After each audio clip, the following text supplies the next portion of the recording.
তোমাদের অনেকের মনে প্রশ্ন জেগেছে যে এরা কারা, এইভাবে বিয়ে হলো কেন, তা কি বৃত্তান্ত, সেটা আমি তোমার সাথে এই ভিডিওতে শেয়ার করছি। সেটা হচ্ছে এই ছেলেটাকে মেয়েটাকে আমিও চিনি না, প্রথমবার দেখছি। আর এটা হচ্ছে আমার ননদের আত্মীয়, মানে রিলেটিভ হয়। রিলেটিভ বলতে বন্ধু বান্ধবের মধ্যে পড়ে। সেই সূত্রে আমার চেনা। আমি এই রিসেন্টলি দেখেছি ছেলেটাকে আর মেয়েটাকে। ছেলেটার বাবা মা নেই, মেয়েটার বাবা আছে, মা নেই।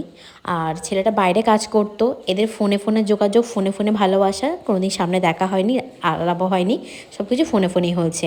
তো ছেলেটা মানে বাইরে থেকে কাজ করে ফিরে আসার পরে একবারে মেয়েটাকে নিয়ে চলে এসেছিলো। নিয়ে এসে এবার বাড়িতে মানে মামা বাড়িতে ফোন করে, যেহেতু মামা বাড়িতে মানুষ, তাই মামা বাড়িতে ফোন করে বলেছিল যে আমি পালিয়ে বিয়ে করে নিয়েছি।